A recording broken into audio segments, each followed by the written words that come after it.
ഏറ്റുമാനൂർ ഈ ക്ഷേത്രങ്ങളിൽ ആർക്കും പോകാൻ ആരും ചോദിച്ചിട്ടില്ല, ആവശ്യപ്പെട്ടിട്ടില്ല. അതുപോലെ ശബരിമല അഡ്മിനിസ്ട്രേറ്റീവ് ഓഫീസറായിട്ട് ആരും പോകാൻ ഇങ്ങോട്ട് ആവശ്യപ്പെട്ടിട്ടില്ല. അസിസ്റ്റന്റ് എക്സിക്യൂട്ടീവ് ഓഫീസർ ശബരിമല ആരും ചോദിച്ചിട്ടില്ല. പക്ഷേ ചോദിച്ചിട്ടില്ല എന്നുള്ളത് കൊണ്ട് അവിടെ ആളെ വയ്ക്കാതിരിക്കാൻ പറ്റുകയില്ല. അപ്പോൾ അവർ ചോദിച്ച സ്ഥലത്ത് കൊടുക്കാൻ പറ്റാത്ത ചില ആളുകളെ നമ്മളവിടെ വയ്ക്കേണ്ടി വരും. അപ്പോൾ നമ്മൾ അതിൻ്റെ മാനദണ്ഡം നോക്കും, അല്ലെങ്കിൽ അവർ കഴിവ് തെളിയിച്ചവരാണ്, ആരോപണങ്ങളൊന്നും ഇല്ലാത്തവരാണ്, അത്തരത്തിലുള്ളവരെയൊക്കെ നമ്മൾ ശബരിമല പ്രത്യേകമായിട്ടിട്ട് നോക്കും. ഇന്നിപ്പോൾ അങ്ങനെയുള്ള ഇതൊക്കെ നമ്മളെ ശ്രദ്ധയിൽപ്പെട്ടതെല്ലാം പരിഗണിച്ച് ഒരു 20 പോസ്റ്റുകൾ 20 നിയമനങ്ങളിൽ ഭേദഗതികൾ വരുത്തിയിട്ടുണ്ട്. എന്ന് പറഞ്ഞാൽ ഭേദഗതി എന്ന് പറയുമ്പോൾ ഈ പോസ്റ്റിംഗ് ആണല്ലോ, ഒരു പോസ്റ്റിങ്ങിൽ ഒരാളെ ഡിസ്ചാർജ് ചെയ്താൽ അതിൻ്റെ ട്രാൻസ്ഫർ അങ്ങോട്ടോട്ട് മാറ്റിയിട്ടുണ്ട്.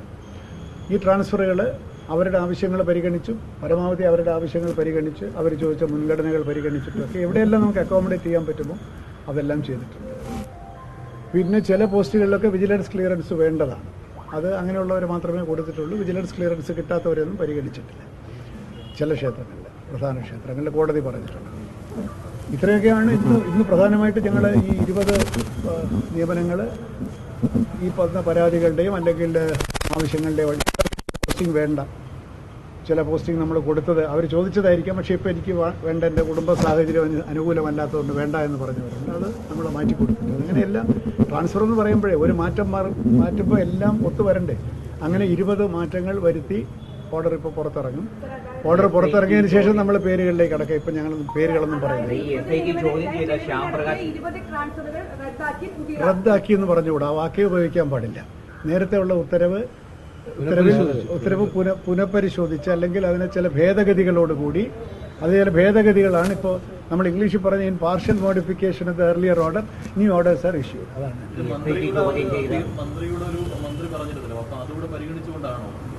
നമ്മുടെ മന്ത്രി കത്ത് തന്നത് എന്താണെന്ന് വെച്ചാൽ ചില പരാതികളൊക്കെ ശ്രദ്ധയിൽപ്പെട്ടിട്ടുണ്ട്, ഇതൊക്കെ റിവ്യൂ ചെയ്ത് പരിഹരിക്കണമെന്ന് പറഞ്ഞിട്ടുണ്ട്. അത് നമ്മൾ ചെയ്തല്ലോ, അതാണിപ്പോൾ ചെയ്തത്. അത് മാത്രമല്ല, നമ്മുടെ മുമ്പിൽ വന്ന എല്ലാ പരാതികളും പരിഗണിച്ചിട്ടുണ്ട്. ഈ സ്വർണ്ണക്കുളയിൽ ആരോപണ വിധേയരായവർ പോലും ആ ലിസ്റ്റിൽ ഉണ്ട് എന്ന് മന്ത്രി പറഞ്ഞിരുന്നു. അപ്പോൾ അതിലുൾപ്പെടെ മാറ്റങ്ങൾ വരുന്നുണ്ട്. ഞാൻ പറഞ്ഞിട്ടുണ്ട്, വിജിലൻസ് ക്ലിയറൻസ് ഒക്കെ നോക്കിയിട്ടാണ് നമ്മൾ ചെയ്തിരിക്കുന്നത്. പിന്നെ ആരെങ്കിലും SIT വിളിച്ച് ചോദ്യം ചെയ്തു എന്നുള്ളത് കൊണ്ട് ഒരാളെ നമുക്ക് ഒന്നും സ്ഥാനക്കയറ്റമോ അല്ലെങ്കിൽ ട്രാൻസ്ഫറോ ഒന്നും പരിഗണിക്കാതിരിക്കാൻ പറ്റുകയില്ല. ചോദ്യം ആരെങ്കിലുമൊക്കെ ചോദ്യം ചെയ്തിട്ടുണ്ട്. അതിനൊക്കെ വിജിലൻസ് ക്ലിയറൻസ് ഉള്ളത് ചെയ്തിട്ടുണ്ട്, വേറെ ഒന്നും ചെയ്തിട്ടില്ല. പേരുകളൊന്നും ഇപ്പം ഞാൻ പറഞ്ഞാൽ ശരിയാവില്ല, കാരണം 20 പേരുകൾ ഓർത്തിരിക്കാൻ ഇപ്പോൾ സാധ്യമല്ല. അതൊക്കെ ഓർഡറിൽ നിന്ന് ഇറങ്ങും. ഇതോടുകൂടി ഈ ഓർഡർ ഇറങ്ങുന്നതോടുകൂടി പ്രകടമായിട്ടുള്ള പരാതികളെല്ലാം മാറിക്കിട്ടും. ആഫ്റ്റർ ഓൾ ഞങ്ങളുടെ ഉദ്യോഗസ്ഥന്മാരാണല്ലോ, അവരുടെ ആവശ്യങ്ങൾ പരിഗണിക്കാൻ ബോർഡ് ബാധ്യസ്ഥമാണ്. അതാണ് ചെയ്തിരിക്കുന്നത്.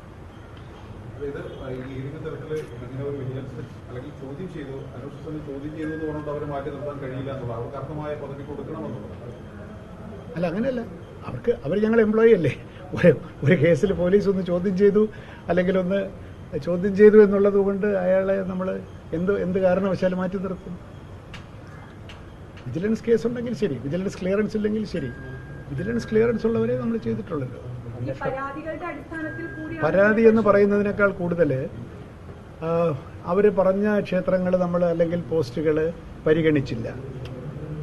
ഇപ്പോൾ ഞാൻ പറയാം, ഉദാഹരണത്തിന് ഞാനൊരു സീനിയർ ആളാണ്. ഞാൻ ചോദിച്ച ഒന്നും എനിക്ക് കിട്ടിയില്ല. എന്നെക്കാളും ജൂനിയർ ആയിട്ടുള്ള ഒരാൾ ചോദിച്ച ആവശ്യങ്ങൾ നിറവേറ്റി കൊടുത്തിരിക്കുന്നു. സ്വാഭാവികമായിട്ടും സീനിയറുള്ള ആളിന് ഒരു പരാതിയുണ്ടാകും, മുഷിവുണ്ടാവും. അത്തരത്തിലുള്ള പരാതികളാണ് ഇന്ന് നമ്മൾ പരിഗണിച്ചത്. അങ്ങനെയൊന്നും ഒരു അപാകതയില്ല. ഇത് നോംസിന് വിരുദ്ധമല്ല. ഇതൊന്നും നോംസിനകത്ത് നിന്നിട്ട് തന്നെ ഇതെന്താ പറയേണ്ട ഒരു കോമൺ സെൻസാണ്. ഒരു സീനിയർ ആൾ ചോദിച്ചത് കൊടുത്തില്ല, ജൂനിയർ ആൾ ചോദിച്ചത് പ്രിഫറൻസ് കൊടുത്തു. അങ്ങനെ വരാൻ പാടില്ല. അത് നമ്മൾ ടു ദി എക്സ്റ്റെന്റ് പോസിബിൾ പരിഹരിച്ചിട്ടുണ്ട്.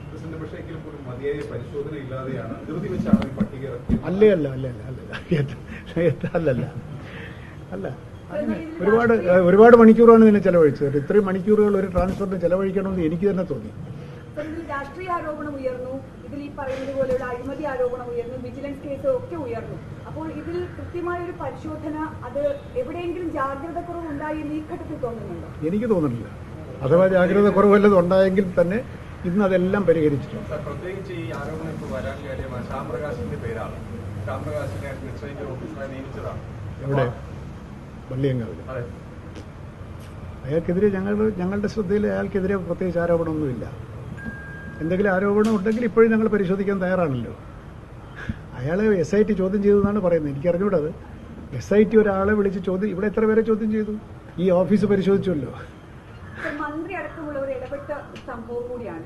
രാഷ്ട്രീയമായി ദേവസ്വം ബോർഡിന്റെ കാര്യങ്ങളിൽ രാഷ്ട്രീയ ഇടപെടൽ ഉണ്ടാകുന്നു എന്ന് തോന്നുന്നുണ്ടോ? എനിക്ക് തോന്നുന്നു, ഞാനൊരു രാഷ്ട്രീയ പ്രവർത്തകനല്ല. ഞങ്ങളുടെ ബോർഡിനകത്ത് ഞങ്ങളുടെ ജീവനക്കാരുടെ താല്പര്യങ്ങൾ അല്ലെങ്കിൽ അവരുടെ ആവശ്യങ്ങൾ, ന്യായമായ ആവശ്യങ്ങൾ പരിഗണിച്ച് മുമ്പോട്ട് പോവുക എന്നുള്ളത് മാത്രമാണ് ഈ ബോർഡിൻ്റെ ഉദ്ദേശം. ബാക്കിയൊക്കെ എനിക്കറിഞ്ഞൂടാ. ഇവിടെ രാഷ്ട്രീയമായിട്ട് ബന്ധമുള്ള ജീവനക്കാരും സംഘടനകളൊക്കെ ഉണ്ടാവും. അവരെല്ലാം ഞങ്ങളുടെ ജീവനക്കാരാണെന്നാണ് ഞാൻ കരുതുന്നത്. അവർക്കൊരു പരാതി ഉണ്ടെങ്കിൽ അത് പരിഹരിച്ചു കൊടുക്കാൻ ബോർഡ് ബാധ്യസ്ഥമാണ്. To the extent possible. എല്ലാം പരിഹരിച്ചു എന്ന് ഞാൻ പറയുകയല്ല. അത് ഞാൻ അങ്ങനെ തന്നെ കണ്ടിട്ടുള്ളൂ. അവർ എന്ത് യൂണിയനാണെന്നല്ല എനിക്ക് പലരും അറിയാൻ തന്നെ വയ്യ. ഏത് യൂണിയനാണെന്ന് ഞാൻ അറിയേണ്ട കാര്യമൊന്നുമില്ല. ഞങ്ങളുടെ ജീവനക്കാരാണ്. അവർക്കൊരു ഗ്രീവൻസ് ഉണ്ട്, വി വിൽ റെക്ടിഫൈ ഇറ്റ്. ഇന്ന് പ്രത്യേകമായിട്ട് ബോർഡ് കൂടിയതല്ലേ, അതിനല്ലേ. ഞങ്ങളല്ലാതെ ഒരു ഓർഡർ ഇഷ്യൂ ചെയ്ത് ഞങ്ങൾ മാറ്റുകയില്ല, കടുകട മാറ്റുകയില്ല എന്ന് ഞങ്ങൾ പറഞ്ഞില്ലല്ലോ. അടിയന്തരമായിട്ട് നെക്സ്റ്റ് അറൈസിങ് ഓപ്പർച്യൂണിറ്റിയിലല്ലേ ഇന്ന് കൂടിയത്. ഇദ്ദേഹമാണെങ്കിൽ കൊട്ടിയൂർ പോകാനുള്ള യാത്ര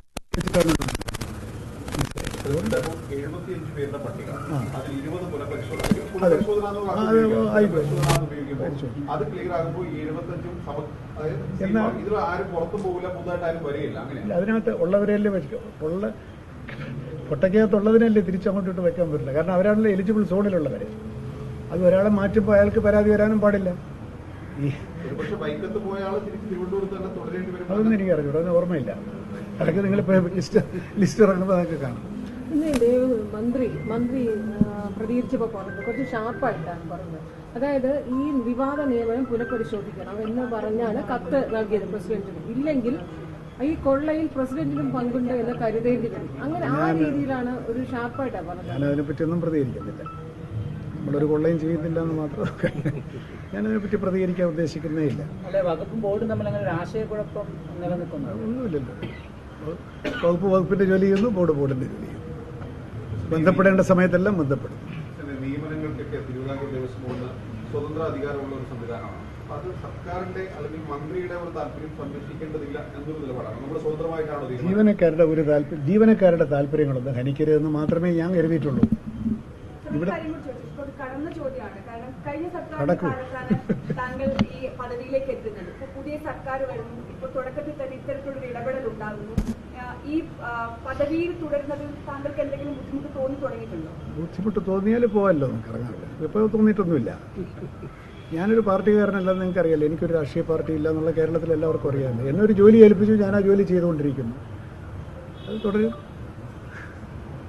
എന്തെങ്കിലും ഒരു വിഷമം തോന്നിക്കഴിഞ്ഞാൽ ആ സമയത്ത് ആലോചിക്കണം. നിങ്ങൾക്ക് വിഷമമുള്ളൂ, എനിക്കൊരു വിഷമം ഇതുവരെ ഇല്ല.